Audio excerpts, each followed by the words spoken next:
The little girl stood barefoot in the snow, her arms wrapped around her unconscious mother, screaming at the winter sky. "Please, somebody, she's dying." No one in the wagon train looked back. They had already voted 2 mouths too many, 2 souls not worth saving. That's when Jake McAllister rode past. He wasn't looking for redemption. He wasn't looking for anything at all. But when that child's eyes met his, something he thought had died 4 years ago started breathing again. If you believe love can be found in the coldest places, subscribe to our channel and follow this story to the very end.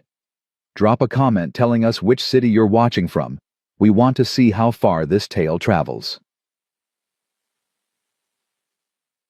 The screaming started just past Miller's Ridge. Jake McAllister pulled his horse to a stop, breath fogging in the bitter cold.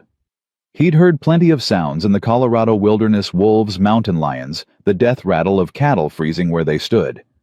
But this sound was different. This was a child. He turned his horse toward the wind. The trail ahead was empty, nothing but white stretching to the gray horizon. January had come hard this year, harder than any winter Jake could remember. Snow piled waist-high in the valleys, and the temperature hadn't climbed above freezing in 3 weeks. He should have kept riding. Should have made it back to his ranch before the next storm rolled in. The sky was already darkening, clouds gathering like bruises over the mountains. But the screaming didn't stop. Jake kicked his horse forward. He found them a 1/4 mile off the main trail in a shallow gully that offered no protection from the wind. A wagon sat abandoned nearby, one wheel broken, the canvas top torn and flapping. No horses, no supplies. Just snow and silence and that terrible, desperate crying. The child couldn't have been more than 5 years old. She wore a thin cotton dress, no coat, no shoes. Her bare feet were buried in the snow up to her ankles, her skin so pale it was almost blue. She knelt over a woman's body, shaking her, screaming at her, begging her to wake up. "Mama, Mama, please! You gotta wake up! Please, Mama, please!" Jake dismounted before he knew he was moving. The woman lay face down in the snow, her dark hair spread around her like spilled ink. She wore a dress that might have been pretty once, yellow cotton with small flowers, but now it was torn, stained, frozen stiff in places. Her wrists were raw, the skin rubbed bloody. Rope marks. Jake had seen those marks before. He knelt beside the child, and she spun toward him, wild-eyed, terrified. She threw herself between him and her mother, arms spread wide, tiny body trembling so hard her teeth chattered. "Don't touch her!" she screamed. "Don't you touch my mama!" Jake raised his hand slowly. "Easy now, easy. I ain't gonna hurt her." "That's what they said. That's what they all said." The child's voice cracked, tears freezing on her cheeks before they could fall. Her lips were purple. Her fingers curled into fists so tight the knuckles had gone white. Jake stayed very still. "Who said that, little one? Who hurt your mama?" "The wagon people. They said we ate too much. They said Mama was sick, and we'd make everyone sick. They threw us out. They threw us out in the snow, and Mama tried to walk, and she fell, and she won't wake up. She won't wake up." The child collapsed against her mother's body, sobbing so hard she couldn't breathe. Jake watched her tiny shoulders shake, watched her bare feet turn from white to gray, and something inside him cracked open. 4 years since he'd felt anything but numbness. 4 years since the fire took Sarah and Emma, since he'd buried what was left of them in the hard Montana earth and walked away from everything he'd ever been. He'd promised himself he wouldn't feel again, promised himself he wouldn't care. But this child, this frozen, desperate, brave little child, she was looking at him the way Emma used to look at him, like he could fix anything, like he was strong enough to hold back the whole world. He wasn't. He'd proven that. But God help him, he couldn't walk away. "What's your name?" he asked softly. The girl hiccuped, wiping her nose with the back of her hand. Lily." "Lily. That's a pretty name." Jake shifted closer, moving slow, the way he'd approach a spooked horse. "My name's Jake. I got a ranch not far from here. Warm fire, hot food. You think maybe you and your mama might like to come with me?" Lily's eyes narrowed. Even frozen half to death, she wasn't stupid. Why? Why what? Why would you help us? Nobody helps us. Nobody ever helps us. The words hit Jake like a fist to the chest. 5 years old, and she'd already learned that lesson. 5 years old, and she'd already given up on humanity. He knew exactly how that felt. I reckon, he said slowly, because somebody should. Lily stared at him for a long moment. Then she looked down at her mother, at the blue lips and the still chest, and her face crumpled. She's so cold. I tried to keep her warm. I put my hands on her face and I breathed on her fingers, like she does for me when I'm cold. But she won't. Hey. Jake reached out, hesitated, then gently touched the child's shoulder. She flinched, but didn't pull away. Let me see her. Okay, I promise I ain't gonna hurt her. I just want to help. Lily bit her lips so hard it bled. Then slowly she moved aside. Jake pressed 2 fingers to the woman's neck. For a horrible moment, he felt nothing. Then there, faint, thready. But there. She's alive, he said. Lily let out a sound that wasn't quite a sob and wasn't quite a laugh. She is. She's alive. Mama's alive. Barely. Jake was already pulling off his coat, his heavy wool coat that Sarah had sewn for him the winter before she died. He wrapped it around the woman's shoulders, then lifted her from the snow. She weighed almost nothing. We gotta move. Now. You understand, if we don't get her warm, she ain't gonna make it. I can walk, Lily said immediately. I can walk real fast. I won't slow you down, I promise. Please don't leave me. Please. I ain't leaving you. Jake settled the woman across his saddle, then turned back to the child. Come here. Lily hesitated. Lily, come here. She took 1 step toward him, then another. When she was close enough, Jake scooped her up with his free arm and set her on the horse in front of her mother. Then he grabbed the reins and started walking. The wind was picking up. Snow swirled around them, thick and blinding. Jake could barely see 10 feet ahead, but he knew this land. He'd ridden every inch of it in the 4 years since he'd come here to disappear. His ranch was 3 miles east. 3 miles through a blizzard, leading a horse carrying a dying woman and a frozen child. He'd faced worse odds. Mr. Jake. Lily's voice was small, muffled by the wind. Yeah? Is Mama gonna die? Jake kept walking, 1 foot in front of the other. Not if I can help it. The wagon people said she was already dead. They said she had the wasting sickness and she'd die anyway, so there was no point wasting food on her. They said I could stay if I wanted, but I'd have to leave Mama behind. Jake's jaw tightened. I told them no.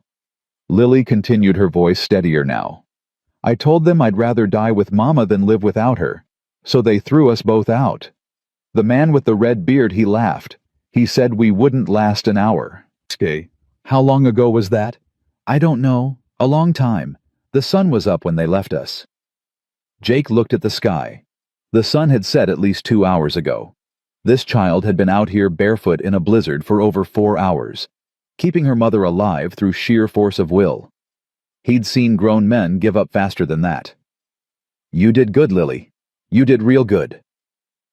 I just wanted Mama to be okay. I know. They walked in silence for a while. The snow fell harder, the wind howled louder, but Jake kept moving. His fingers were numb. His feet had stopped hurting, which meant they'd probably started freezing. But the ranch was close now. He could see the faint glow of the lantern he'd left burning in the window. Mr. Jake? Yeah. Are you a good man? Jake almost laughed. Almost. No, little one. I ain't. Then why are you helping us? He didn't have an answer for that. Or maybe he did, and he just wasn't ready to say it out loud. So he kept walking, and the snow kept falling, and somewhere in the darkness ahead, a light waited. The cabin was small, built for one man who didn't want company, but it was warm, and it was dry, and right now, that was all that mattered. Jake carried the woman inside first, laying her on the bed by the fire. Lily followed close behind her eyes, darting around the room like a cornered animal, looking for escape routes. "Sit by the fire," Jake ordered. "Don't move." He didn't wait for her to obey. He was already stripping the frozen clothes off the woman, replacing them with dry blankets, piling quilts on top of her until she was buried in warmth. Her skin was ice cold, her lips still blue, but her chest was rising and falling. Shallow. Weak. But rising. "Is she gonna be okay?" Lily had ignored his instruction. She stood right beside him, watching everything he did. Her small hands clenched at her sides. "Don't know yet," Jake said honestly. "She's been out in the cold a long time. Might take a while for her to wake up. Might—" He stopped himself. "Might not wake up at all. We just gotta wait and see." "I can help. Tell me what to do. I can help." Jake looked at the child. Really looked at her for the first time since they'd gotten inside. She was tiny, probably small for her age, with tangled black hair and enormous brown eyes that seemed too old for her face. Her dress was soaked through. Her feet were cracked and bleeding, and she was shivering so hard she could barely stand. But she wasn't crying. Wasn't complaining. She just wanted to help her mother. Something twisted in Jake's chest. "First thing you're gonna do," he said gruffly, "is get warm yourself. Ain't no use to your mama if you freeze to death." But no arguments. He grabbed a blanket from the chair and wrapped it around her shoulders, then lifted her. She weighed nothing, nothing at all, and set her in the rocking chair by the fire. "You stay there. You get warm. Then we'll talk about helping." Lily opened her mouth to protest, then closed it. Her eyes drifted to her mother on the bed. "You promise you'll take care of her?" "I promise." "Cross your heart." Jake hesitated. He hadn't crossed his heart since Emma was alive. It had been their thing, their special promise, the one that could never be broken. "Cross my heart," he said. Lily nodded once, then curled up in the chair, pulling the blanket tight around her. Within minutes her eyes were closed. Jake stood there for a long moment watching her sleep. Then he turned back to the woman on the bed. Up close, she was younger than he'd first thought. Late 20s, maybe. Her face was gaunt cheekbones, sharp beneath skin that had gone sallow, but there was something there.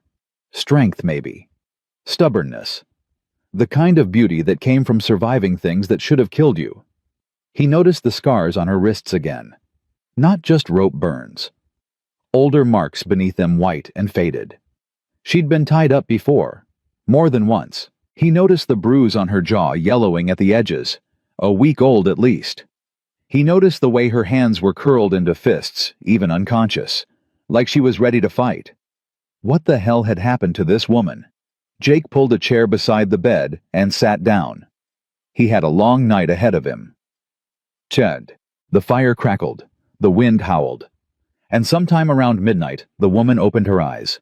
She came up swinging. Jake caught her wrist before her fist connected with his jaw. She screamed a raw animal sound and thrashed against him, kicking, biting, fighting like her life depended on it. "Hey, easy, you're safe." She wasn't listening. Her eyes were wild, unseeing, trapped in some nightmare he couldn't follow. She clawed at his arms, his face drawing blood, and Jake let her. He didn't fight back. He just held her wrists, kept her from hurting herself, and waited. "Lily!" she screamed. "Where's Lily? What did you do with her? Where's my daughter?" "Mama!" The small voice cut through the chaos. Lily scrambled out of the rocking chair and threw herself onto the bed, wrapping her arms around her mother's neck. "Mama, I'm here. I'm here. It's okay, Mama. It's okay." The woman froze. Her wild eyes focused on the child in her arms, and something in her face shattered. She grabbed Lily and held her so tight Jake was afraid she might crush her. "Lily, oh God, Lily, you're alive. You're alive." "I'm okay, Mama. The man saved us. He carried us through the snow and brought us to his house and made a fire and—" "What man?" The woman's head snapped up. Her eyes found Jake, and they went hard. Cold. Dangerous. "Who are you?" she demanded. "What do you want?" Jake raised his hands slowly, showing his palms. Name's Jake McAllister. I found you and your daughter in the snow about 5 hours ago. Brought you here to my ranch. You were half frozen, ma'am. Another hour out there, and you both would have died. Why? Why what? Why did you save us? Her voice cracked. What do you want in return? Jake understood then. The rope marks, the bruises, the way she'd come up fighting. This woman had learned that nothing in life was free, that every kindness came with a price. He leaned back in his chair. I don't want nothing. Liar. Mama. Lily tugged on her mother's sleeve. Mama, he's nice. He gave me a blanket, and he crossed his heart. He'd take care of you, and he didn't even yell when I didn't stay in the chair like he told me to. The woman looked down at her daughter. Something in her expression shifted, not softening exactly, but considering. He crossed his heart. Lily nodded solemnly. The woman's eyes returned to Jake. They were brown, he noticed. Dark brown with flecks of gold like autumn leaves floating in whiskey. Beautiful eyes even filled with suspicion. What's your game, Mr. McAllister? Ain't got one. Everyone's got a game. Then I reckon mine is minding my own business and trying to survive the winter. Jake stood up slowly. There's soup on the stove, bread in the box. You're welcome to stay as long as you need. When the storm breaks, I can take you to the nearest town if that's what you want. He walked toward the door. Wait. He stopped. That's it. The woman's voice was sharp with disbelief. You save two strangers from a blizzard, bring them to your home, give them your bed, and you don't want anything. Jake turned back.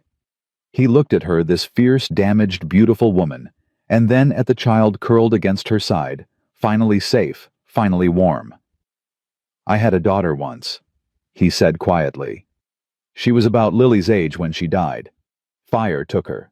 Took my wife, too. He paused. I couldn't save them. Couldn't do a damn thing but watch. The woman's expression flickered. Something that might have been recognition, might have been pain. So, no ma'am. I don't want nothing from you. I just... His voice caught. He cleared his throat. I just didn't want to watch another little girl die in front of me, that's all.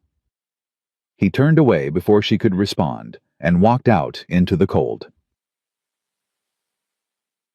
The barn was freezing, but Jake barely noticed. He sat on a hay bale, head in his hands, and tried to remember how to breathe. 4 years. 4 years of nothing. 4 years of waking up alone, working alone, going to bed alone.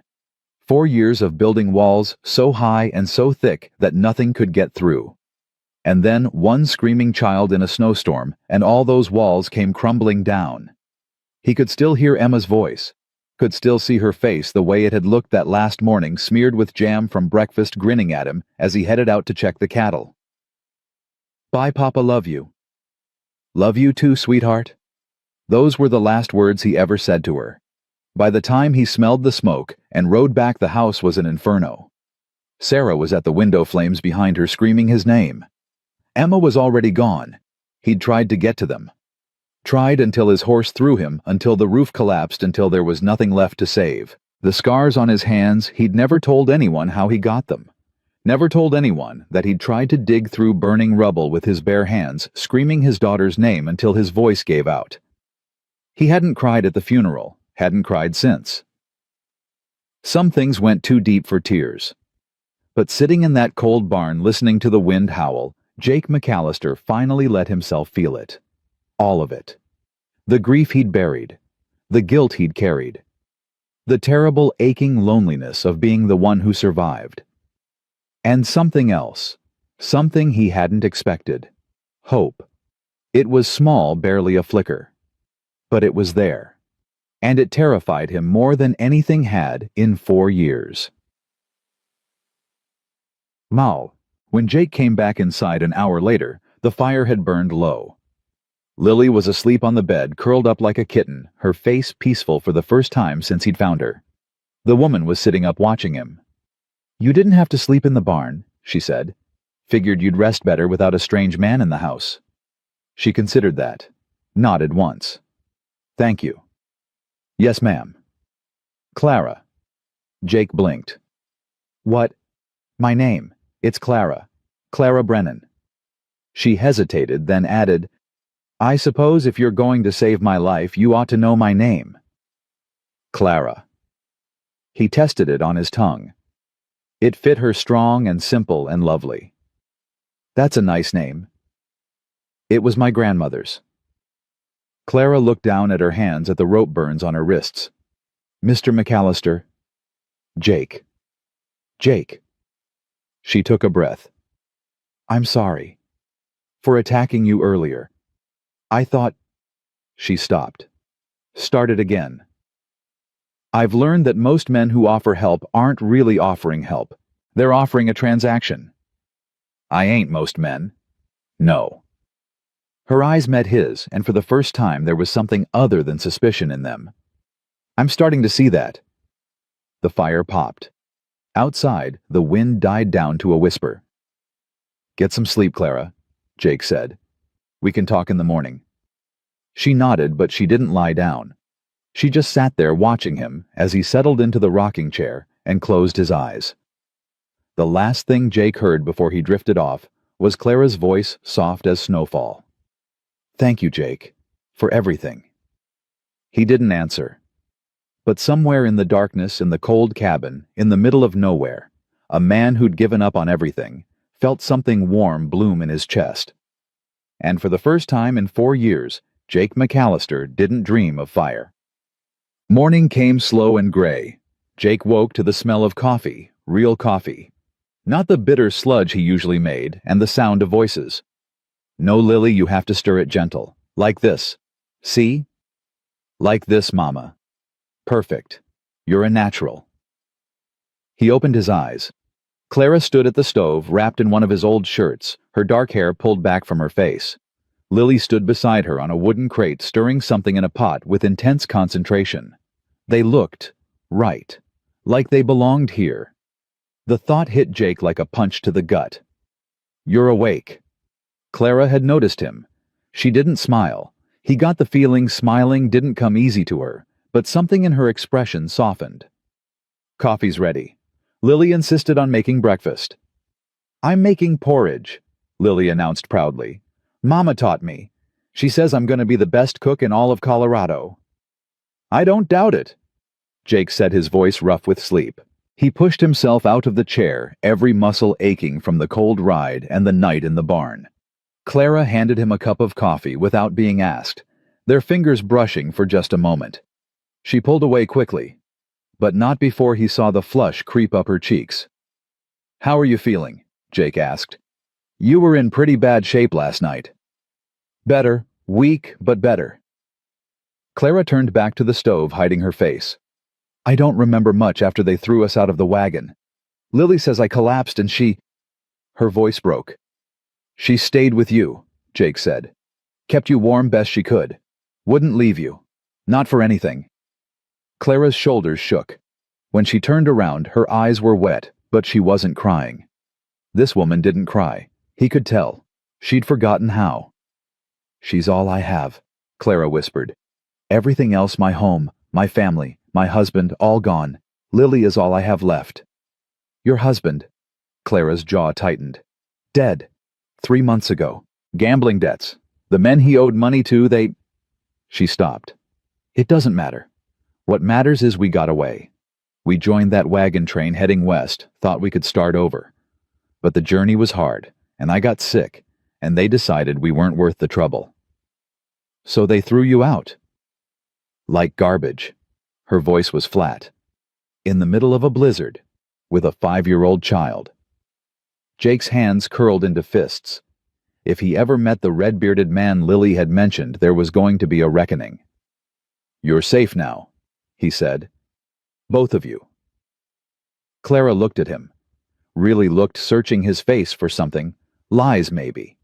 Hidden motives. Whatever darkness she expected to find. Whatever she saw, it surprised her. Why don't I believe you're real? She murmured. Men like you don't exist. I learned that a long time ago. Maybe you learned wrong. The words hung between them. Clara opened her mouth to respond. "Porridge is ready."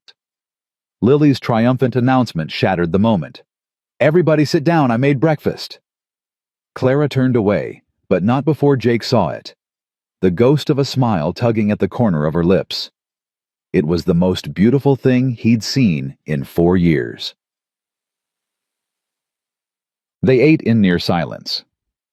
Lily chattered enough for all three of them, filling the cabin with stories about the wagon train, about the horses she'd seen, about how she wanted a puppy someday, a big fluffy one with floppy ears. Jake listened. He'd forgotten what it was like having voices in this cabin. Having life. "Mr. Jake," Lily asked her spoon, pausing halfway to her mouth. "Yeah. Do you have any animals besides your horse?"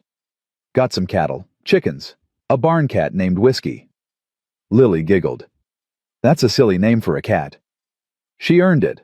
Found her half drowned in a whiskey barrel behind the saloon in town. Figured the name fit. "Can I meet her?" Jake glanced at Clara. She gave a small nod. "Sure. After breakfast I'll introduce you." Lily beamed. And something in Jake's chest cracked open a little wider. After breakfast, Clara insisted on washing the dishes. Jake didn't argue. He'd learned pretty quick that arguing with Clara Brennan was a losing battle. So he took Lily out to the barn instead, letting her pet the horses and chase the chickens and squeal with delight when Whiskey the cat rubbed against her ankles. For a few hours, he almost forgot why they were here.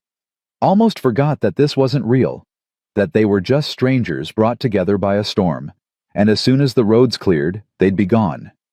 The thought shouldn't have hurt as much as it did. When they came back inside, Clara was standing by the window, looking out at the snow. "It's stopping," she said quietly. "The storm. It's almost over." Jake nodded. "Should be clear by tomorrow. I can hitch up the wagon, take you to town. There's a boarding house there. Mrs. Patterson runs it. She's good people. She'll look after you until you figure out what comes next." Clara didn't turn around. "And if we don't have money for a boarding house, I'll cover it." Now she turned. "Why?" "Already told you. I don't want nothing." "That's not an answer." Jake sighed. He walked over to the fireplace, picked up the poker, and stirred the embers. Anything to keep his hands busy. "When the fire took my family," he said slowly, "I wanted to die. Spent 6 months trying to drink myself into the grave. Didn't eat, didn't sleep, just existed. Then one day I woke up and realized that dying wasn't going to bring them back. All it was going to do was waste the years I had left." He set the poker down. "So I came here, built this place with my own hands. Figured if I couldn't have the life I wanted, I'd at least survive the one I got." Clara was silent for a long moment. Then softly, "That sounds lonely." "It is." Jake finally looked at her. "But lonely is safe. Lonely don't hurt." "Is that what you want, safe?" "It was. Until yesterday." The words hung in the air between them. Clara's breath caught. "Jake." "I ain't asking for nothing," he said quickly. "I know you got no reason to trust me or any man. I know you're gonna leave as soon as you can, and that's fine. That's your right. But I want you to know." He paused, searching for the right words. "You and Lily, you're welcome here. For as long as you need. No strings, no expectations. Just a roof, and a fire, and someone who gives a damn whether you live or die." Clara stared at him. Her eyes were shining, but she still wasn't crying. Still holding it together the way she'd probably been holding it together her whole damn life. "You barely know us," she whispered. "I know enough." "What if I'm not who you think I am? What if I'm broken, damaged? What if I hurt you?" Jake smiled. It felt strange on his face, like a muscle he'd forgotten how to use. "Then I reckon we'll be two broken people together. Can't be much worse than being one broken person alone." Clara laughed. It was short, surprised, almost painful, like she'd forgotten she could make that sound. "You're insane," she said. "Probably. I don't trust you. I know. I might never trust you. That's okay." She shook her head, but she was almost smiling. "What am I supposed to do with you, Jake McAllister?" "Stay," he said simply. "Just stay." Outside, the snow had stopped falling. The sun was breaking through the clouds, painting the world in shades of white and gold.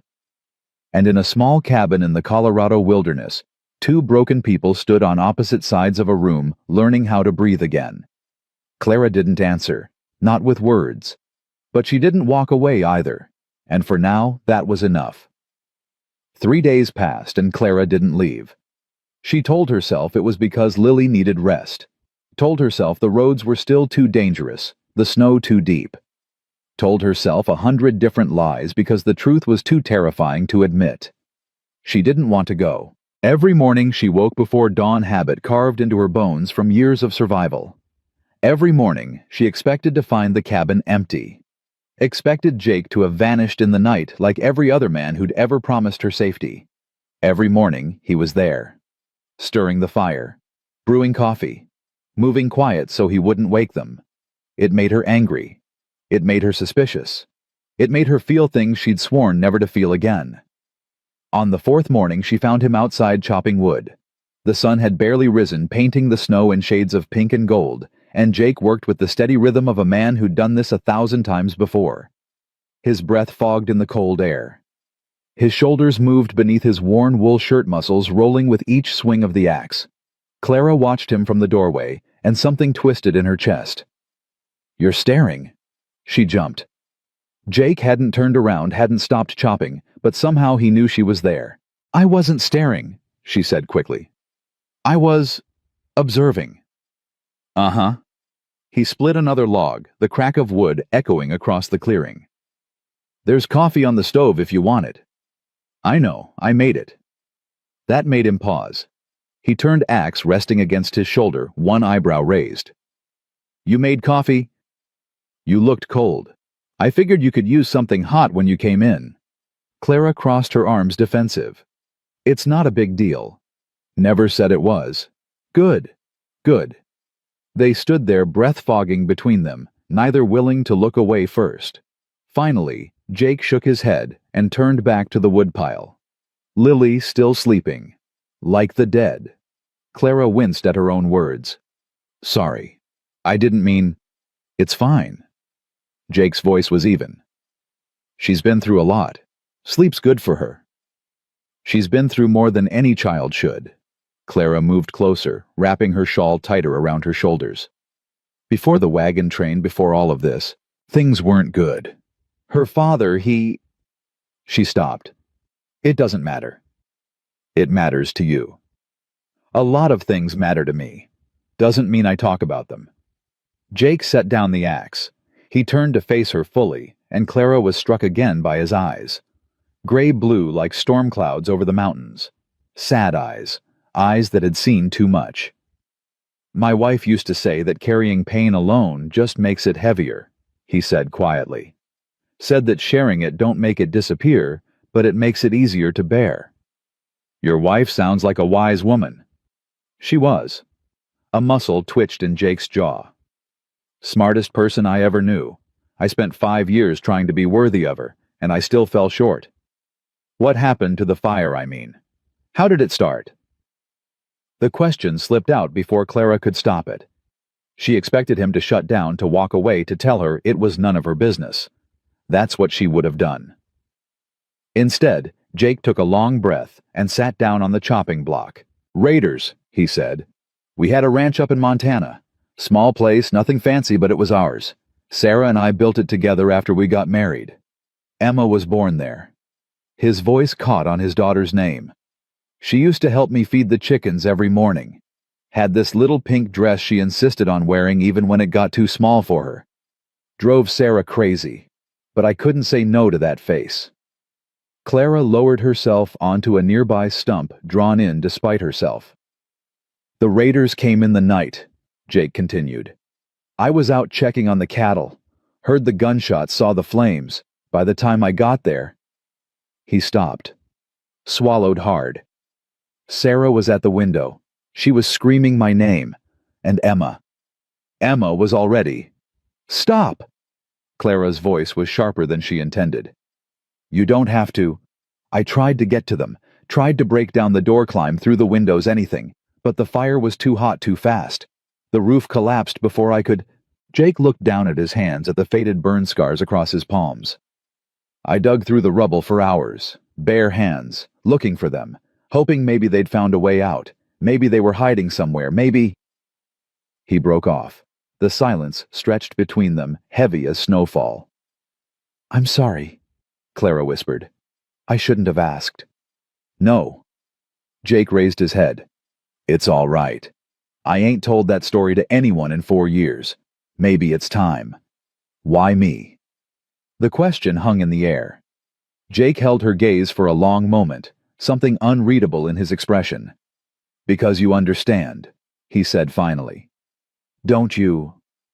You know what it's like to lose everything and still have to keep breathing. Clara's throat tightened.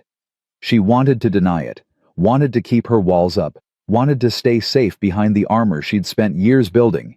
But something about this man, this quiet, broken, stubborn man, made her want to tell the truth. My husband sold me.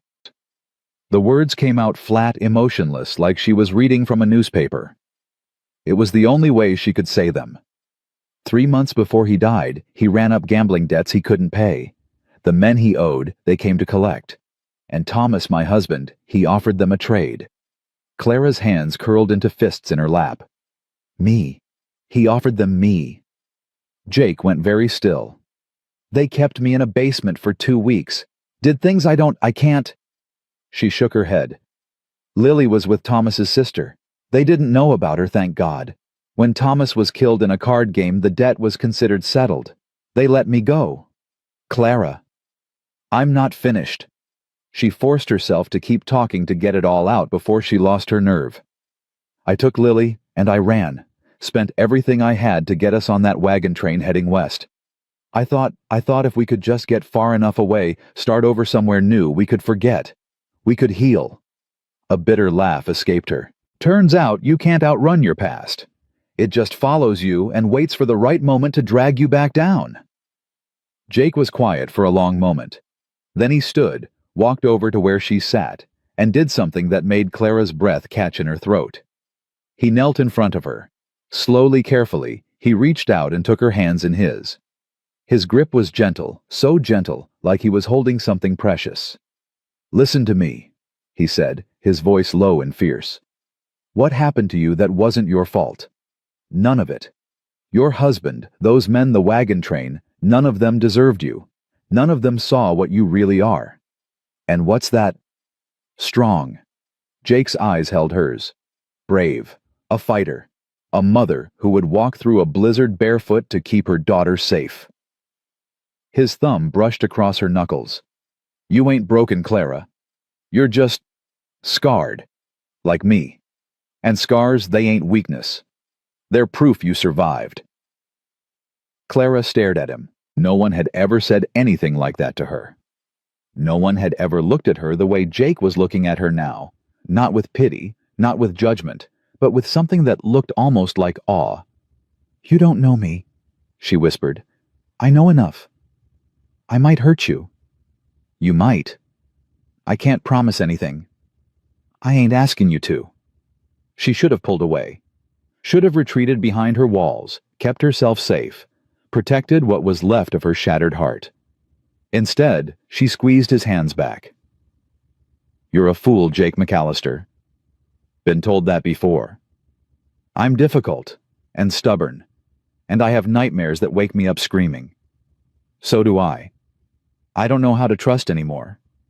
Then we'll figure it out together. Clara felt something crack inside her. Not break, she'd been broken too many times. This was different. This felt like ice melting, like the first thaw of spring after a long, hard winter. Why? She asked, her voice barely audible. Why do you care so much? Jake was quiet for a moment.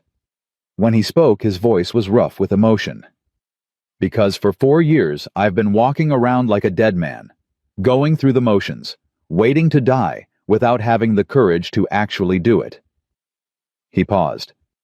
And then I found you and Lily in that snow, and for the first time since the fire, I felt something. Something that wasn't grief or guilt or anger. What did you feel? Purpose. His eyes shone.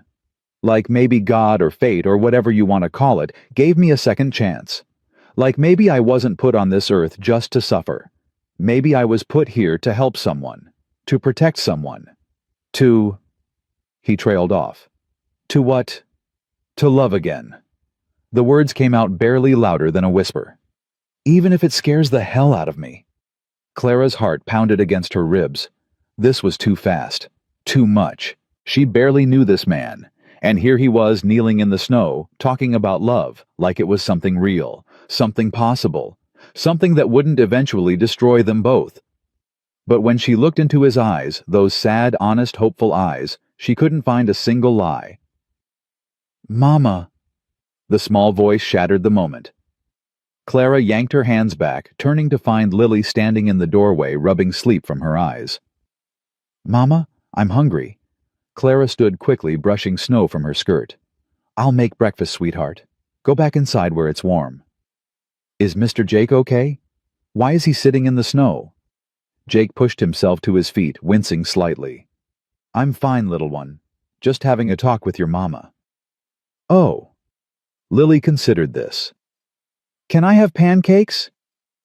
"We don't have the ingredients for—" Clara started. "I got flour and eggs," Jake interrupted. "And some maple syrup I traded for last fall. Been saving it for a special occasion." Lily's face lit up. "Really pancakes with syrup?" "If your mama says it's okay." Both of them turned to Clara, waiting. Jake's expression was carefully neutral, but Clara could see the hope hiding beneath it. And Lily was practically vibrating with excitement, more animated than she'd been since before the wagon train. Clara sighed. "Fine, pancakes." Lily squealed and ran back into the cabin. Jake started to follow, then paused beside Clara. "For what it's worth," he said quietly. "I meant every word." He walked inside before she could respond. Clara stood alone in the cold morning air, heart racing, mind spinning, feeling like she was standing on the edge of a cliff. The smart thing would be to step back. The safe thing would be to take Lily and leave as soon as the roads cleared, before she got any more attached, before she started believing in something that couldn't possibly be real. But for the first time in years, Clara didn't want to be smart. She didn't want to be safe. She wanted to jump. Inside the cabin, she could hear Lily chattering away, asking Jake 1,000 questions about pancakes and horses, and whether Whiskey the cat would like maple syrup. She could hear Jake's low, patient voice answering each one, never dismissive, never annoyed. Clara closed her eyes and let herself imagine just for a moment what it would be like to stay. To wake up every morning in this cabin to watch Lily grow up with horses and chickens and a cat named Whiskey. To let someone take care of her for once, instead of always fighting alone. To be loved. The thought was terrifying. But beneath the terror, there was something else. Something warm and fragile and dangerously close to hope.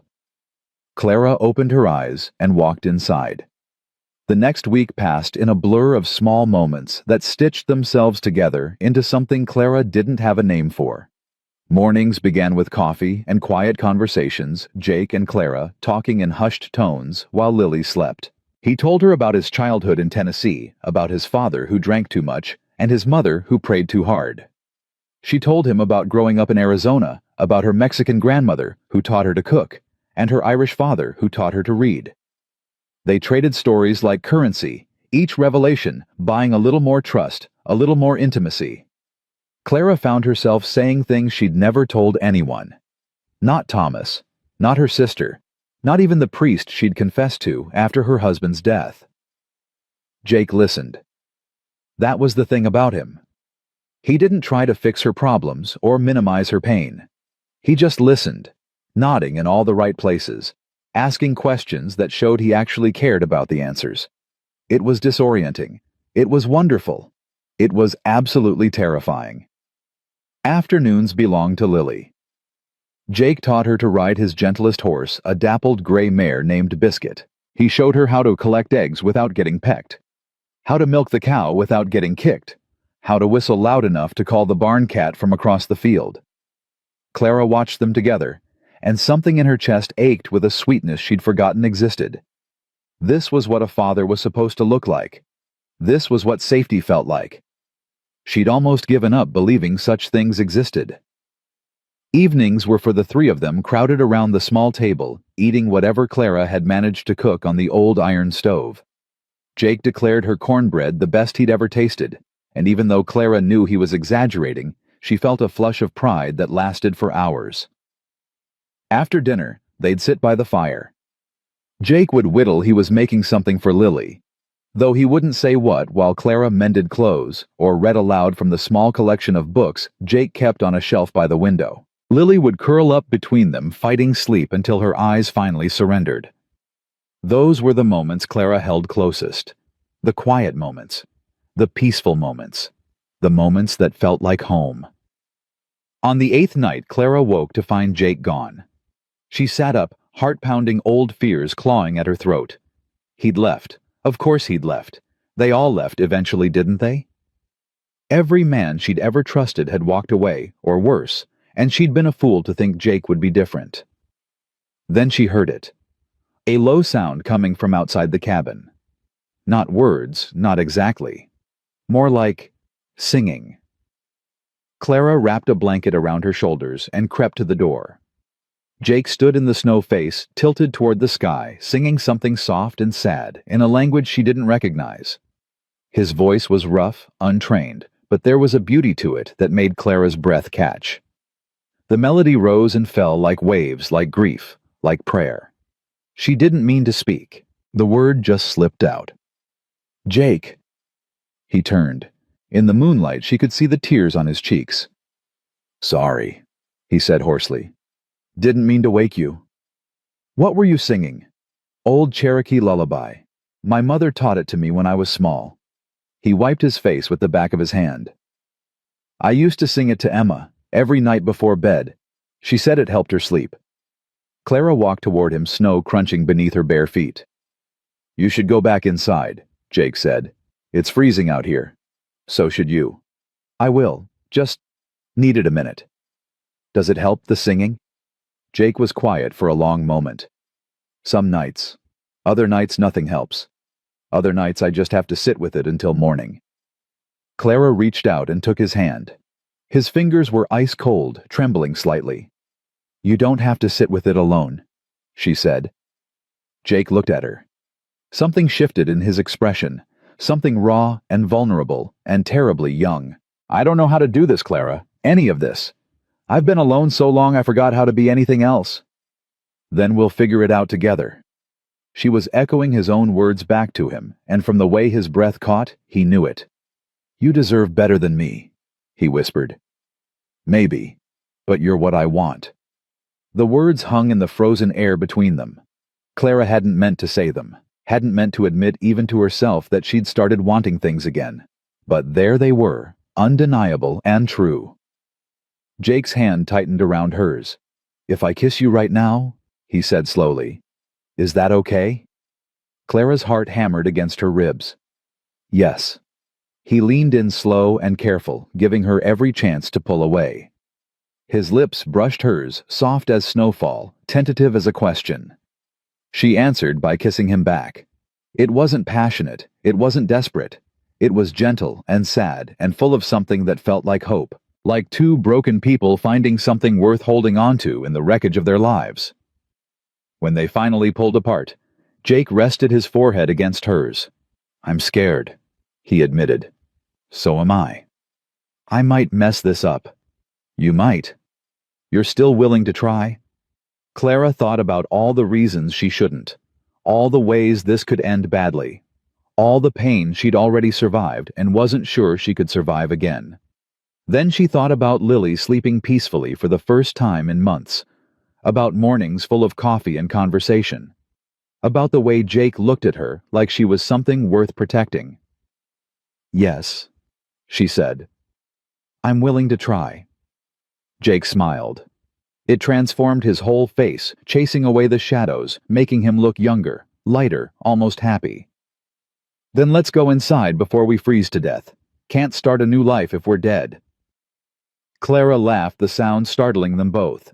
She couldn't remember the last time she'd laughed. Hand in hand, they walked back into the cabin, back to the warmth, back to whatever came next. The fire had burned low, but it was still glowing, still alive, just like them. 2 weeks of peace. 2 weeks of learning each other's rhythms of shared meals and quiet laughter and stolen glances across the cabin. 2 weeks that felt like a lifetime, and not nearly enough. Clara should have known it couldn't last. The riders came at noon on a Tuesday, 3 of them cutting dark shapes against the white horizon. Jake saw them first, his whole body going rigid as he stood at the window. Clara. Something in his voice made her blood run cold. She'd heard that tone before in the moments before everything fell apart. Take Lily to the root cellar. Now. Jake, what? Now, Clara. She didn't argue. She grabbed Lily from where she sat playing with whiskey by the fire and moved toward the back of the cabin. Mama, what's wrong? Lily's voice was high with fear. Why do we have to hide? Shh, baby, it's okay. We're just going to play a game, all right, a quiet game. I don't like this game. I know, sweetheart, I know. Clara lifted the trapdoor to the root cellar and lowered Lily into the darkness. The girl clung to her small fingers, digging into Clara's arms. Don't leave me, Mama. Please don't leave me. I'm not going anywhere. Clara climbed down after her, pulling the trapdoor closed above them. I'm right here. I'm always going to be right here. Through the floorboards, she heard the front door open, heard Jake's boots on the porch, heard voices she didn't recognize, low and dangerous. Well, well, Jake McAllister, been a long time. Not long enough, Silas. Clara's heart stopped. Silas. She knew that name. Knew it the way you know your worst nightmares, the ones that chase you even when you're awake. Silas Crawford. The man who'd bought her from Thomas. The man who'd kept her in that basement for 2 weeks, who'd done things to her that still made her wake up screaming. The man who never let his property go. I hear you've been keeping something that belongs to me, Silas said, his voice carrying clear through the cabin walls. Pretty little thing. Dark hair. Mexican eyes. Ring any bells? I don't know what you're talking about. Don't play dumb with me, McAllister. One of my boys spotted her in town last week. Said she was buying supplies at the general store, big as life. Said there was a kid with her, too. A pause. Now, I don't rightly care about the kid. But that woman, she cost me a considerable sum, and I intend to collect on my investment. She ain't here. Is that so? Then you won't mind if we take a look around. Clara pressed her hand over her mouth, stifling the sob that threatened to escape. Lily trembled against her, silent but shaking, and Clara pulled her closer, trying to shield her from the horror unfolding above their heads. You ain't setting foot in my house. Now see, that's where you're wrong. Silas's voice dripped with false pleasantry. I've got 3 guns to your 1. I've got the law in my pocket. Sheriff owes me more money than he'll ever be able to pay, and I've got all the time in the world. A long pause. So here's what's going to happen. You're going to step aside and my boys are going to search this cabin. If the woman's not here, we'll apologize for the inconvenience and be on our way. But if she is, then you and I are going to have a very different kind of conversation. The silence stretched so long that Clara thought she might go mad from it. Then Jake spoke, his voice low and steady. You should know something, Silas. What's that? I buried my wife and daughter 4 years ago. Since then, I've been hoping someone would give me a reason to die. A beat. Thank you for finally giving me one. The gunshot exploded through the cabin like thunder. Clara screamed before she could stop herself, the sound tearing from her throat as she heard bodies hitting the porch, as she heard shouting and cursing, and the deafening roar of more gunfire. Mama! Lily shrieked, clapping her hands over her ears. Mama, what's happening? Stay down, baby! Stay down and don't move! Clara pressed Lily into the corner of the cellar and covered her with her own body, shielding her from whatever came next. Above them, the chaos continued, boots thundering across the floor, furniture crashing, glass shattering. Then silence. Terrible, absolute silence. Clara waited, her heart pounding so hard she could barely breathe. Minutes passed, or maybe hours. Time had lost all meaning. Finally, the trapdoor opened. Light flooded in, blinding after the darkness. Clara squinted up, ready to fight, ready to die, ready to do whatever it took to protect her daughter. Jake's face appeared above them, pale and drawn blood dripping from a gash on his forehead. "It's over," he said. "They're gone." Clara burst into tears. Jake helped them out of the cellar, his movements slow and careful. Clara saw the way he favored his left side, saw the dark stain spreading across his shirt. "You're hurt." "It's nothing." "Jake, I said it's nothing." His voice was harsher than she'd ever heard it. "We need to move. Now. Silas got away, and he'll be back with more men." "Got away, but I shot 2 of them, but Silas ran before I could get a clear shot." Jake's jaw tightened. Coward always was better at letting others do his dirty work. Clara's mind raced. Where do we go if he owns the sheriff? "I know a place. Old mining cabin up in the mountains. Nobody knows about it but me." Jake grabbed a rifle from the wall, checked the chamber. "We can hide there until I figure out what to do." "Jake." Clara stepped toward him, placed her hand on his arm. "What happened to those men?" He didn't answer, didn't look at her. "Jake." "They're dead, Clara." His voice was flat, empty. "I killed them. First men I've killed since before the war." She should have been horrified. Should have been afraid of this man who'd just taken 2 lives without hesitation. Instead, she felt something she hadn't expected. Gratitude. "Thank you," she whispered. Jake finally looked at her. His eyes were haunted, tortured, but beneath the pain she saw something else. Love. Fierce, protective, undeniable love. "I'd do it again," he said quietly. 100 times. 1,000. Whatever it takes to keep you safe. "Mama." Lily's small voice cut through the moment. "Are the bad men gone?" Clara crouched down and pulled her daughter into her arms. "They're gone, baby. The bad men are gone." "Did Mr. Jake make them go away?" "Yes, sweetheart. Mr. Jake made them go away." Lily looked up at Jake with those big, trusting eyes. "Thank you, Mr. Jake." Jake's expression crumbled. Just for a moment, just a flash of raw emotion before he pulled himself back together. But Clara saw it. Saw the war raging inside him, the guilt and the grief, and the desperate need to protect. "We need to go," he said gruffly. "Get whatever you can carry. We leave in 5 minutes." They rode through the night, Jake on his horse with Lily tucked against his chest. Clara on the old mare he'd kept in the barn. The wind cut like knives, the cold seeping through their clothes, but nobody complained. Nobody spoke at all. The mining cabin was exactly what Jake had described, small, isolated, half buried in snow. But it had 4 walls and a roof and a fireplace that still worked, and right now that was enough. Jake got the fire going while Clara settled Lily on the narrow cot in the corner. The girl was exhausted, her eyes already drooping, but she fought to stay awake. "Mama, are we going to be okay?" "Yes, baby. We're going to be okay." "Promise." Clara stroked her daughter's hair, remembering all the promises she'd made over the years. Promises she couldn't keep, promises that had turned to ash in her mouth. "I promise," she said anyway. Because sometimes hope was all you had. Lily's eyes finally closed. Clara sat beside her for a long moment, watching her breathe, marveling at the fact that this precious, perfect child was still alive, still safe. For now. She found Jake outside, leaning against the cabin wall, staring at nothing. The blood on his shirt had dried to a dark brown stain, and his face was gray with pain. "You need to let me look at that wound." "It can wait." "Jake." "I said it can wait." His voice cracked. I need a minute." "Okay, I just need a minute." Clara understood. She understood better than anyone what it felt like to do something terrible for the right reasons, to cross a line you never thought you'd cross, and wonder if you could ever come back.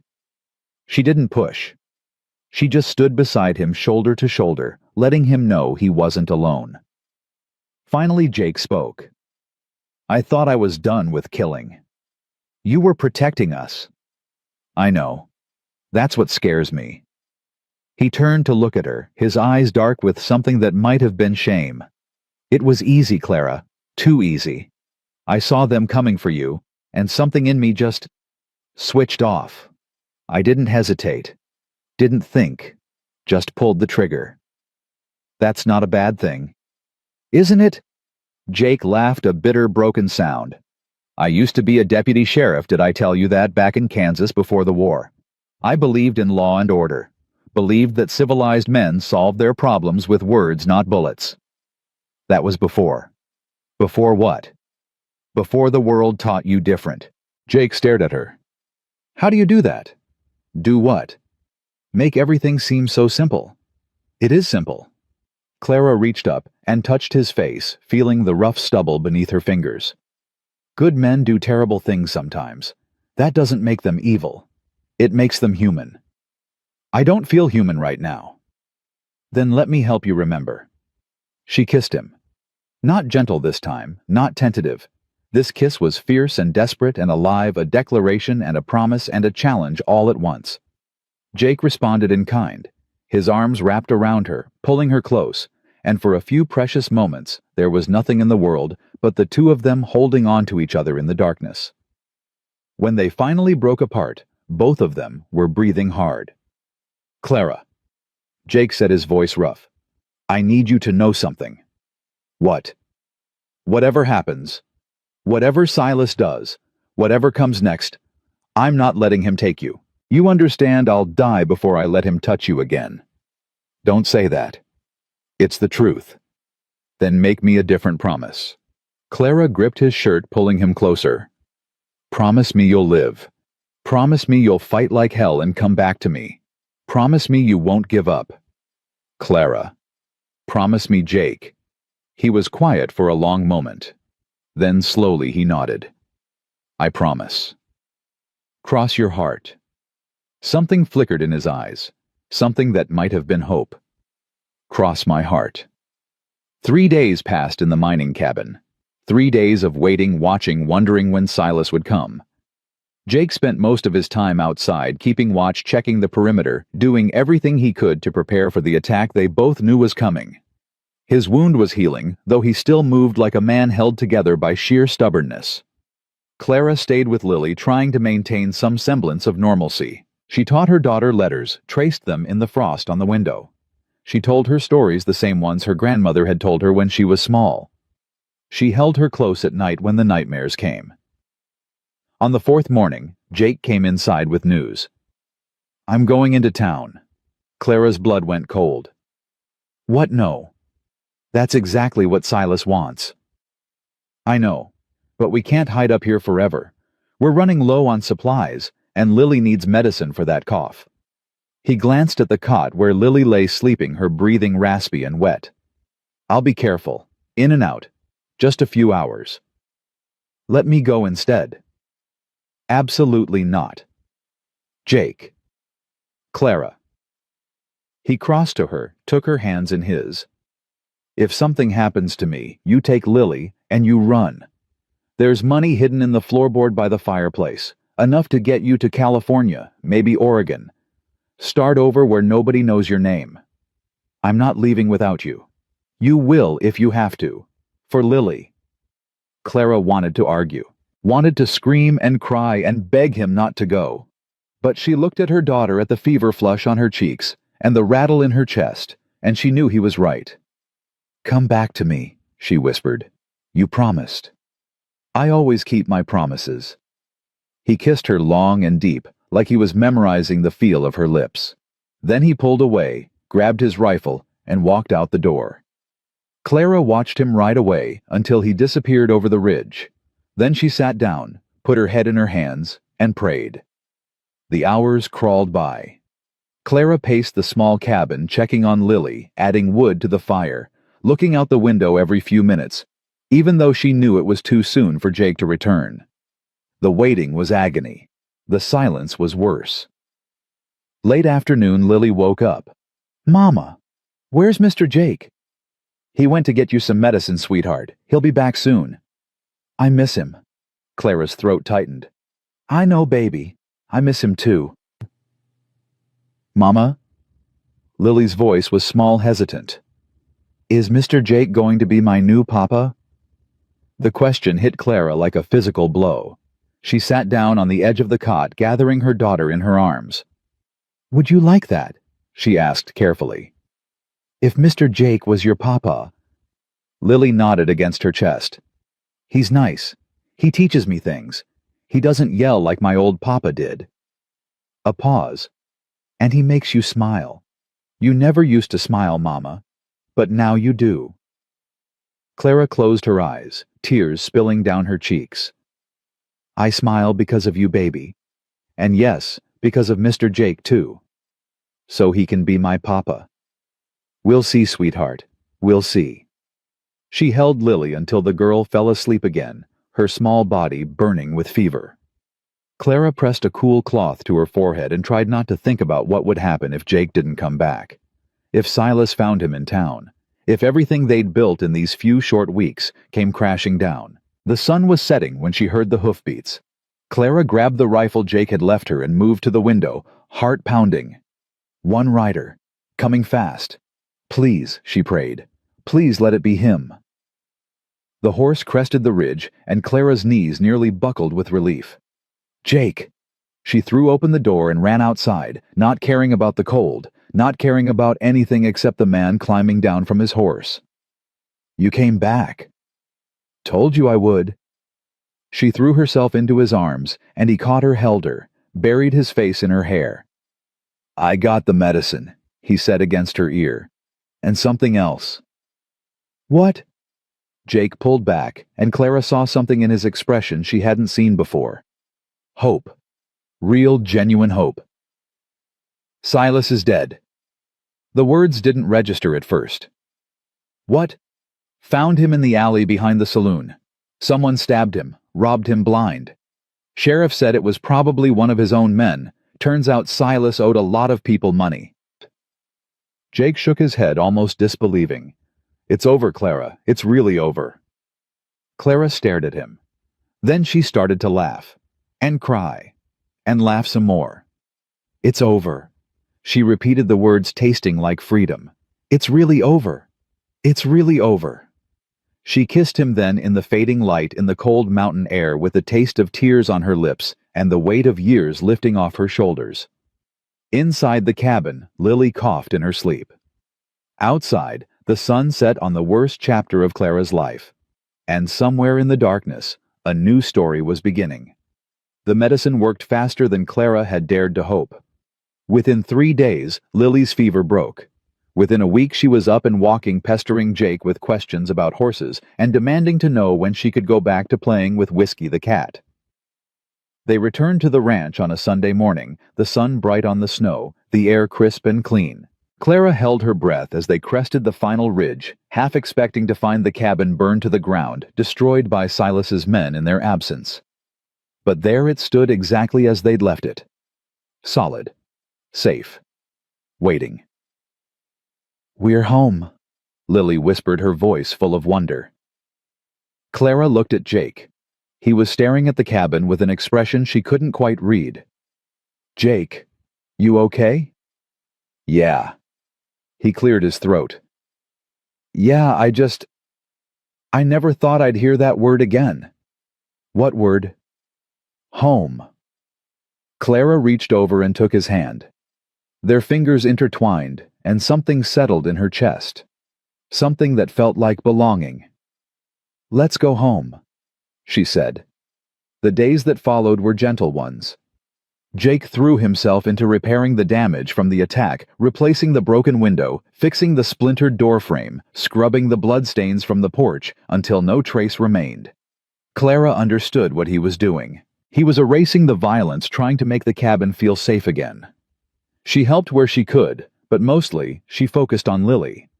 The child had bounced back remarkably well, as children often do, but Clara caught glimpses of the trauma lurking beneath the surface. Nightmares that sent Lily screaming into wakefulness. Moments of panic when Jake raised his voice or moved too quickly. They were all healing. It would take time. One evening, about 2 weeks after their return, Clara was washing dishes when Jake came up behind her. He didn't touch her, just stood close enough that she could feel the warmth of him. "Can I ask you something?" "Of course." "Are you happy here?" Clara turned to face him, drying her hands on her apron. "What kind of question is that?" "An honest one." Jake's eyes searched her face. "I know this ain't the life you imagined. Stuck in a cabin in the middle of nowhere with a broken-down rancher who talks to his horse more than he talks to people." "Jake." "Let me finish." He took a breath. "I ain't got much to offer you, Clara. This land, a few head of cattle, a cat with a drinking problem. I can't give you fancy dresses or city life or any of the things a woman like you deserves. A woman like me. Strong, beautiful, brave." His voice dropped. "The kind of woman who should have the world at her feet, not be hiding from it." Clara set down the dish towel. She stepped closer to him, close enough to see the pulse jumping in his throat. "You want to know what I see when I look at you, Jake McAllister?" He didn't answer, just waited. "I see a man who found two strangers freezing in a blizzard and carried them to safety. I see a man who gave up his only coat, his only bed, his only peace for people he didn't know. I see a man who killed to protect us, and cried about it afterward because he's got a soul that hasn't hardened past feeling." She reached up and touched his face, her palm against his cheek. "I see a man who lost everything and still had enough love left over to save us." Her voice cracked. "So don't you dare tell me you ain't got much to offer. You're the best thing that's ever happened to me. To us." Jake's eyes glistened. "Clara, I love you." The words came out before she could stop them, before she could think about whether it was too soon, too much, too dangerous. They hung in the air between them, fragile and terrifying and true. Jake's breath caught. For one horrible moment, Clara thought she'd made a mistake, pushed too far too fast.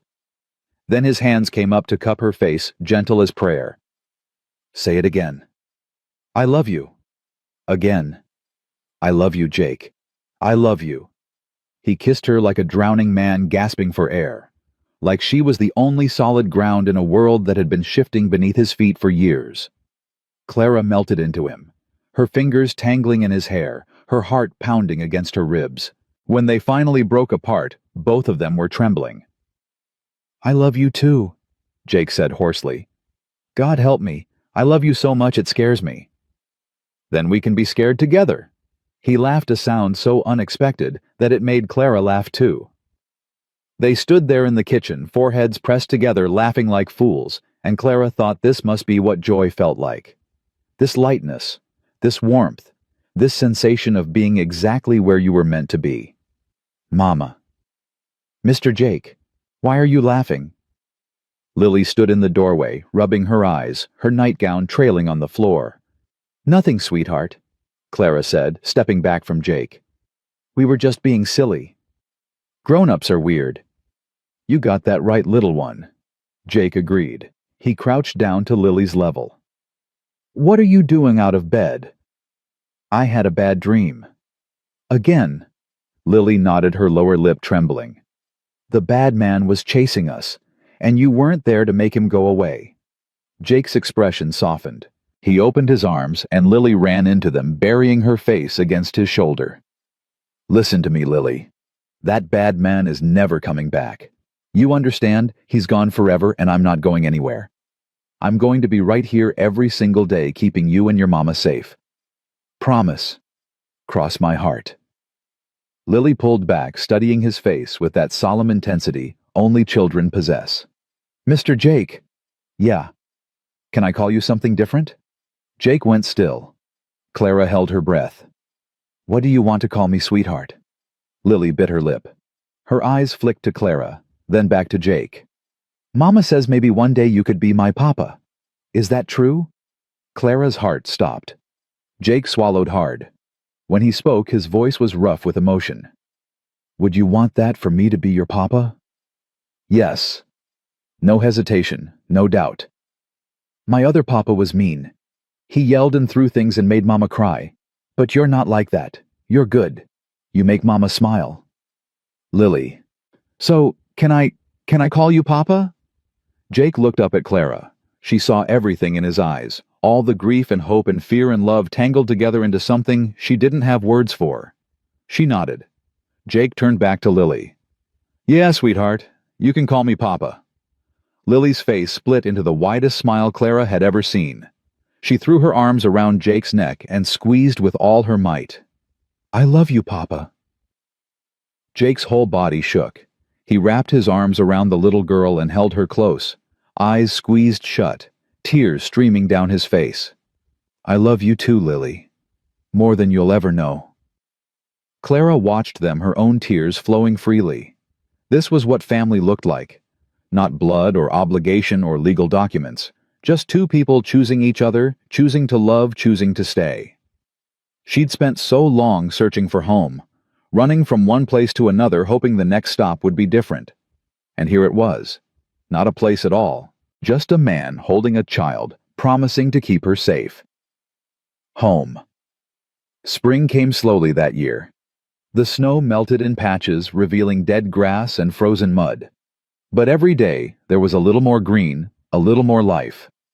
Jake started talking about planting, about crops and gardens, and all the things that would need doing once the ground thawed. Clara found herself dreaming about the future in ways she never had before. A vegetable garden behind the cabin.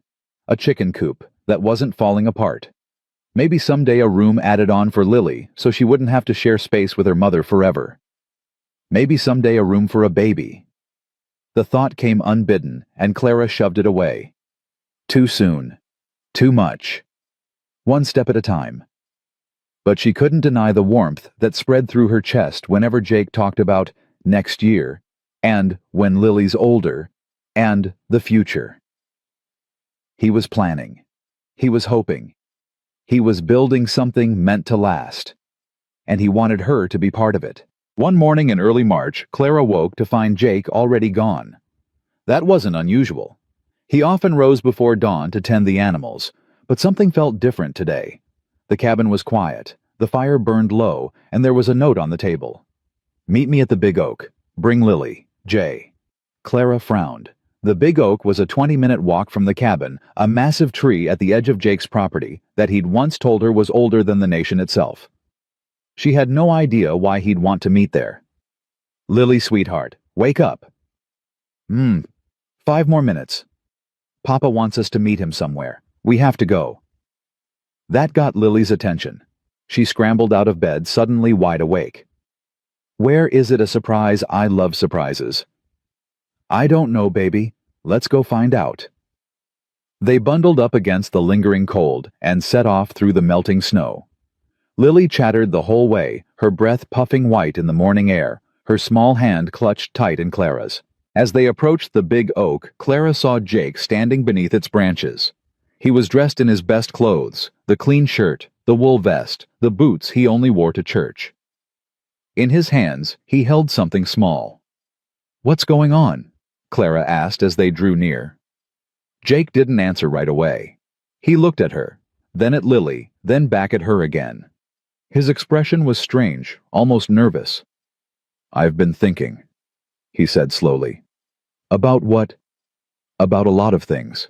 About my life before you came. About what I want my life to be now. He paused. About what I want to ask you. Clara's heart began to race. Jake, let me get this out before I lose my nerve. He took a deep breath.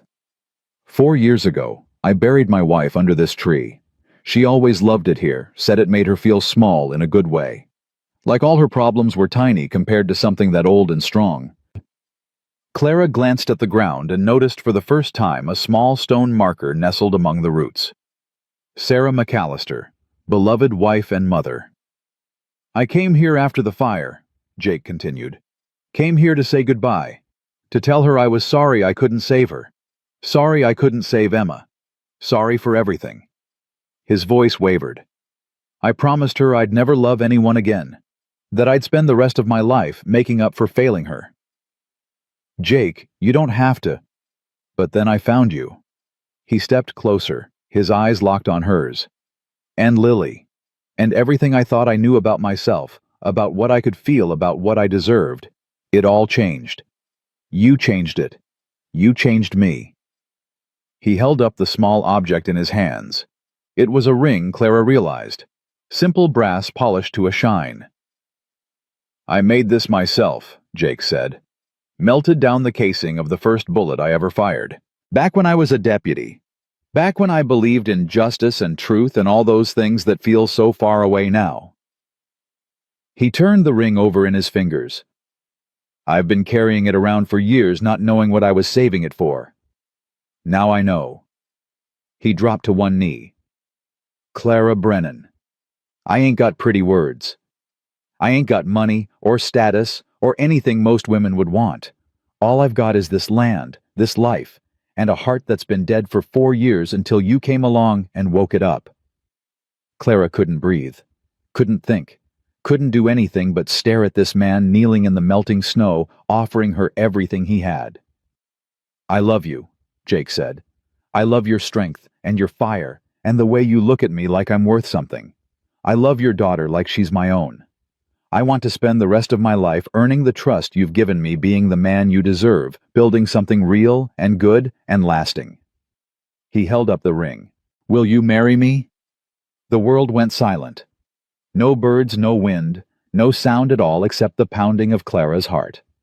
She thought about all the reasons she should say no, the speed of it all, the danger of hoping, the risk of giving her heart to another man after the last one had nearly destroyed her. She thought about Thomas, who had promised her the world and delivered only pain. About Silas, who had taught her that trust was a weapon men used against women. About every single person who had ever let her down. Then she thought about Jake. About the way he looked at her in the morning like she was a miracle he couldn't quite believe. About the way he held Lily patient and gentle and endlessly kind. About the way he'd killed to protect them and wept about it afterward because he was still soft enough to feel the weight of it. She thought about the cabin, the fire, the cat named Whiskey, the sound of Lily's laughter echoing off the walls. She thought about home. "Yes." The word came out as a whisper, barely audible. Jake's face went slack with disbelief. "What?" "Yes," louder this time. "Yes, I'll marry you." Jake's whole body sagged with relief. He surged to his feet and caught her in his arms, spinning her around, laughing and crying at the same time. "She said yes. Lily, did you hear that? She said yes." Lily was jumping up and down, clapping her hands, her face split by the biggest grin Clara had ever seen. "Mama's going to marry Papa! Mama's going to marry Papa!" Jake set Clara down and slid the ring onto her finger. It fit perfectly, like it had been made for her. Because it had been, she realized. He'd made it for her. "I love you," he said. "I love you too. We're going to be a family. We already are." He kissed her then under the big oak tree, with Lily dancing around them and the sun breaking through the clouds above. It was the kind of kiss that felt like a promise, like a vow, like the beginning of something beautiful. When they finally pulled apart, Jake looked down at the grave marker at their feet. "Sarah would have liked you," he said quietly. "She always said I needed someone to shake me out of my stubbornness." "I think she'd be happy," Clara replied, "that you found a way to live again." Jake nodded slowly. He crouched down and touched the stone, his fingers tracing the letters of his wife's name. "I'll always love you, Sarah," he murmured. "But I've got room in my heart for more. I hope you understand." The wind stirred rustling through the branches of the old oak. Clara could have sworn she heard something in it. A whisper, a blessing, a goodbye. Jake stood and took her hand. "Let's go home," he said. And they did. The wedding was set for April, when the wildflowers would be blooming and the roads would be clear enough for the handful of neighbors Jake wanted to invite. Clara protested that she didn't need anything fancy, but Jake insisted. "You deserve a real wedding," he said, "with flowers and music and people who care about you. I already have everything I need." "Then let me give you more." So Clara relented. She let Mrs. Patterson from the boarding house help her alter an old dress. She let Jake's neighbor, old Mr. Hensley, tune up his fiddle for the ceremony. She let Lily pick wildflowers from the meadow, practicing her role as flower girl until she had it memorized. And through it all, she felt something she'd almost forgotten existed: joy. Pure, uncompromised joy. The night before the wedding, Clara sat by the fire unable to sleep. Her dress hung on the back of the door, freshly pressed. Lily was snoring softly in her bed. Everything was peaceful, perfect, ready. So why did she feel so terrified? Can't sleep either.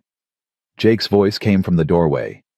He was leaning against the frame, arms crossed, watching her. No. Not a chance.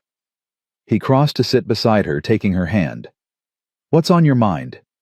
I'm scared. Of what? Of everything. Of being happy. Of losing this. She gestured around the cabin. Every good thing I've ever had has been taken from me. What if this is the same? Jake was quiet for a moment. Then he squeezed her hand. You know what I've learned these past few months? What? That you can't protect yourself from loss by refusing to love. All you do is lose twice. Once when you push people away, and again when you realize what you missed. He turned to face her. I spent 4 years trying to feel nothing, and it didn't make the pain go away. It just made me empty. I know, I did the same thing. So let's do something different. Let's love each other anyway. Let's be happy anyway. And if the worst happens... He paused. Well, at least we'll have had this. Clara looked at him, this man who had found her in a blizzard and carried her to safety. This man who had killed for her and cried for her and asked her to be his wife. I'm going to spend the rest of my life loving you, Jake McAllister. Promise. Cross my heart. He smiled that rare, beautiful smile that transformed his whole face. Then I reckon we'll be all right. She leaned into him, resting her head on his shoulder. Outside, the wind whispered through the trees. Inside, the fire crackled softly. Tomorrow, they would be married. Tonight, they were already home. The morning of the wedding dawned clear and bright. Clara woke to the sound of birdsong, the first she'd heard since winter began. She lay still for a moment, letting the reality sink in. Today was the day. After everything she'd been through, after all the pain and fear and running, today, she would become someone's wife again. But this time, it would be different. This time, she was choosing. Mama, wake up, it's wedding day. Lily burst through the door, already dressed in the little white frock Mrs. Patterson had sewn for her. Her dark hair was brushed and ribboned, her cheeks flushed with excitement. I'm awake, baby. Papa says you're not allowed to see him until the ceremony. He says it's bad luck. Lily climbed onto the bed, bouncing. Is that true? Is it really bad luck? Some people believe so. That's silly. How can seeing someone be bad luck? Clara laughed and pulled her daughter close. I don't know, sweetheart, but let's not take any chances, okay? Okay. Lily snuggled against her. Mama. Yes. Are you happy? Clara thought about the question. Really thought about it. A year ago, happiness had seemed like something that happened to other people. A distant concept like snow in summer or stars you could touch. Now it was here, real and warm and breathing in her arms. Yes, Lily, I'm happy. Good, because Papa's happy too.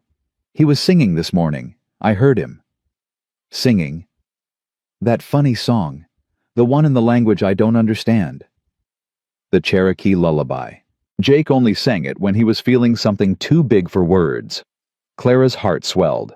Come on, she said, sitting up. Let's get me ready to marry your papa. The ceremony was held in the meadow behind the cabin, where the wildflowers had begun to bloom in patches of purple and yellow. Jake had built an arbor from branches of the old oak tree, woven with ribbons that Lily had insisted on. It needs to be pretty, Papa. Mama deserves pretty. Jake had agreed without argument. The guests were few, but genuine. Mrs. Patterson from town, who had helped Clara with her dress. Old Mr. Hensley with his fiddle. The Rawlings family from the neighboring ranch, whose wife had brought a pie that smelled like heaven. Even the sheriff had come hat in hand to pay his respects. Clara barely noticed any of them. All she could see was Jake. He stood under the arbor wearing a black suit she'd never seen before. His hair was combed back, his boots polished, his face freshly shaved. He looked younger somehow, the lines of grief softened by something that might have been joy. When he saw her walking toward him, his whole expression changed. His eyes went wide, then soft, then wet with tears he didn't try to hide. "My God," he breathed. "Clara." She wore the simple white dress Mrs. Patterson had helped her alter, nothing fancy, just clean cotton, with a bit of lace at the collar. Her hair was loose around her shoulders, the way Jake liked it. In her hands, she carried a bouquet of wildflowers Lily had picked that morning. "You look beautiful," Jake said as she reached him. "You look pretty good yourself." He laughed, a sound that seemed to surprise even him. "I can't believe this is real." "It's real." Clara took his hands. "It's real, and I'm here, and I'm not going anywhere." The preacher, a circuit rider who happened to be passing through, cleared his throat. "Shall we begin?" The vows were simple. Jake went first, his voice steady despite the emotion in his eyes. "Clara, I spent 4 years believing my life was over. I buried my heart with my wife and daughter, and I swore I'd never dig it up again. Then I found you freezing in that snowstorm, and something inside me woke up." He squeezed her hands. "I can't promise you an easy life. This land is hard, and the winters are harsh, and there will be days when nothing goes right. But I can promise you this: I will stand beside you through all of it. I will protect you with everything I have. I will love you every single day for the rest of my life. And when my days are done, I'll die knowing I spent them with the woman who saved me." Clara's tears spilled over. She didn't wipe them away. "Jake, when I met you, I had given up on men, on trust, on love, on everything. I thought the best I could hope for was survival, just getting through each day without being hurt again." Her voice cracked. "But you showed me something different. You showed me that kindness still exists, that there are people who give without expecting anything in return. That love doesn't have to hurt." She looked into his eyes, gray-blue like storm clouds, but warm now. So warm. "I don't know what I did to deserve you, but I promise to spend every day trying to be worthy of it. I promise to love you, support you, stand by you no matter what comes. I promise to be your partner, your friend, your family." She smiled through her tears. "I promise to be your home." The preacher nodded solemnly. "Do you, Jacob McAllister, take this woman to be your lawfully wedded wife?" "I do." "And do you, Clara Brennan, take this man to be your lawfully wedded husband?" "I do." "Then by the power vested in me, I pronounce you husband and wife." The preacher smiled. "You may kiss your bride." Jake cupped her face in his hands, gentle as always, and kissed her. It was soft and sweet, and full of promise, and when they pulled apart, Clara saw that his cheeks were as wet as hers. "I love you, Mrs. McAllister." "I love you too, Mr. McAllister." "We're married now," Lily shouted, throwing her flowers in the air. "We're a real family." Everyone laughed. Jake scooped Lily up with one arm and pulled Clara close with the other, holding them both against his chest. "Yeah, little one," he said, his voice thick with emotion. "We're a real family now." The celebration lasted well into the evening. Mr. Hensley played his fiddle until his fingers were sore. Mrs. Rawlings' pie disappeared within an hour. Someone had brought whiskey, and even Clara allowed herself a small glass, feeling the warmth spread through her chest.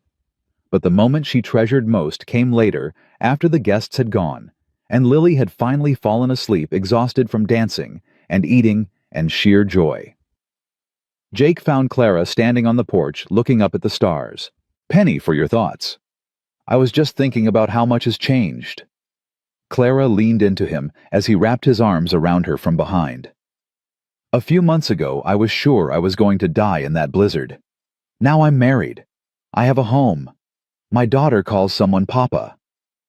"Regrets?" "Not a single one." They stood in comfortable silence, watching the stars wheel overhead. The night was cold, but clear. the kind of cold that felt clean rather than cruel. "Can I tell you something?" Jake asked quietly. "Anything.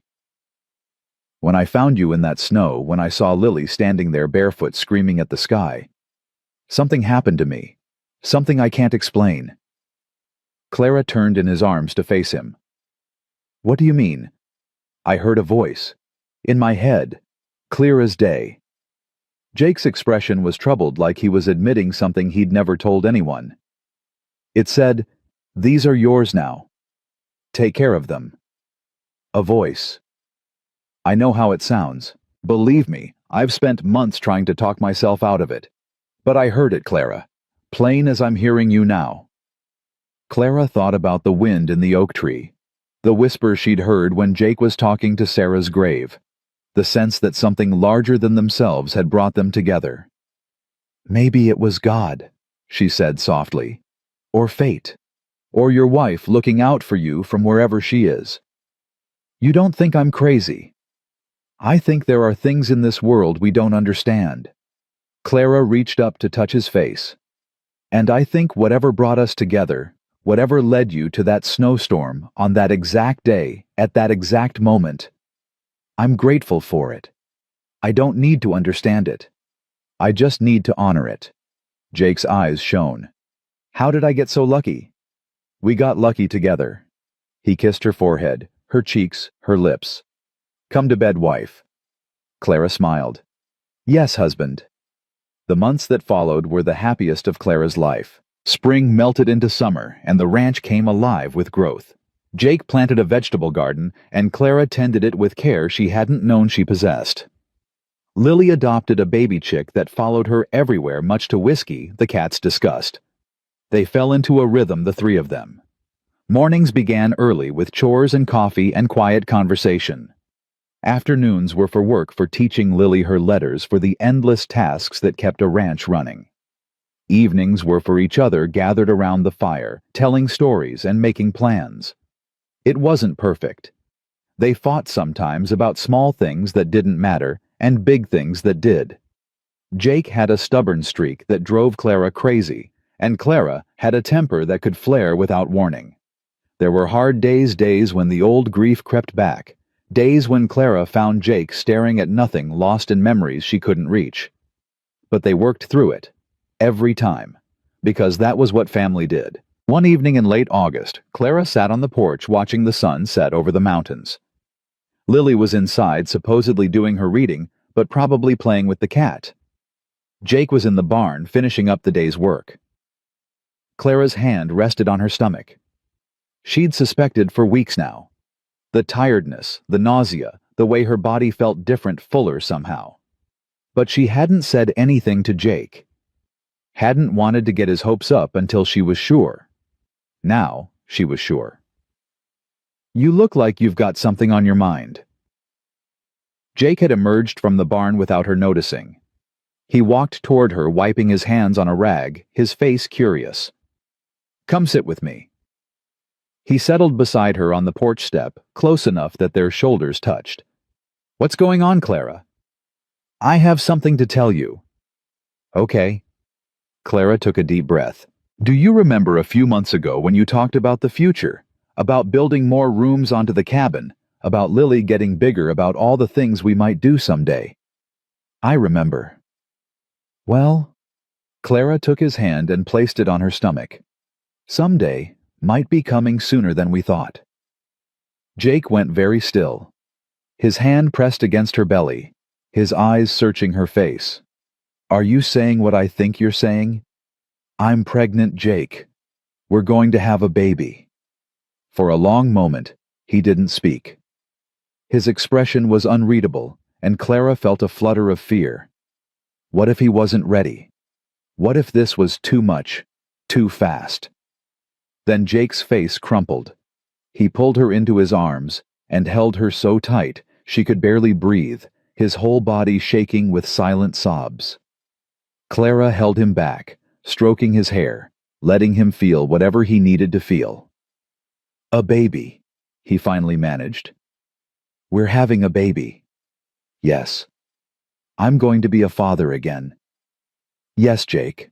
You're going to be a father again." He pulled back to look at her, his cheeks wet, his eyes red, and in his face Clara saw everything: the grief of what he'd lost, the joy of what he'd found, the hope of what was coming. "I love you," he said. "I love you so much." "I love you too. I'm going to do better this time. I'm going to be there for every moment. I'm not going to miss a single thing." "I know you won't." "Papa, Mama, why are you crying?" Lily stood in the doorway, her face concerned. She clutched her reading primer in one hand, the other resting on Whiskey's head. Jake wiped his eyes and opened his arms. "Come here, sweetheart." Lily ran to them, climbing into Jake's lap. "We have some news," Clara said. "Good news or bad news?" "Very good news." Clara looked at Jake, who nodded encouragingly. "You're going to be a big sister, Lily. Mama's having a baby." Lily's eyes went wide. Her mouth fell open.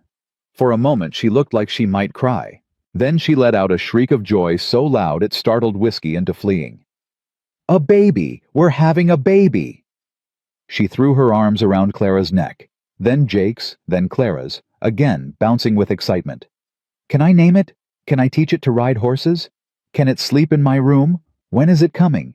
Is it a boy or a girl?" Clara laughed, overwhelmed by the barrage of questions. "Slow down, sweetheart. We don't know if it's a boy or girl yet, and it won't be here for several months. But it's really real. We're really having a baby. We're really having a baby." Lily's face split into the biggest smile Clara had ever seen. "This is the best day ever. First I got a papa, and now I'm getting a brother or sister. Our family keeps getting bigger." Jake hugged her tight. "That's right, little one. Our family keeps getting bigger."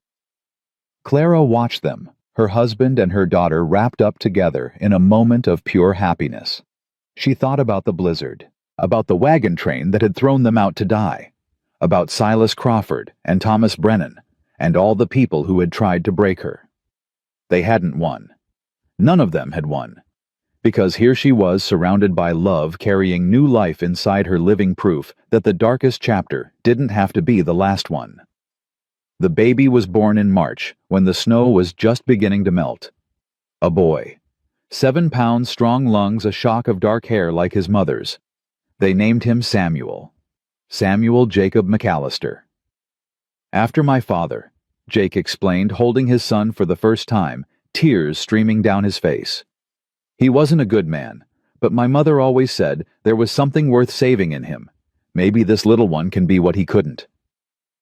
Clara watched her husband cradle their son, watched Lily peer over his shoulder with wonder in her eyes. "He's so small," Lily whispered. "Was I that small once?" "Even smaller," Clara said. "Wow." Lily reached out one careful finger and touched Samuel's hand. The baby's fingers curled around hers instinctively. "He's holding my hand. Mama, look, Papa. He's holding my hand." "He knows his big sister already," Jake said. That night, after Samuel had been fed and changed and settled into the cradle Jake had built, Clara found herself unable to sleep. She sat by the fire, watching the flames, thinking about everything that had led to this moment. Jake came to sit beside her. "You okay?" "More than okay." Clara leaned her head on his shoulder. "I keep waiting to wake up, waiting for all of this to disappear." "It's not going to disappear."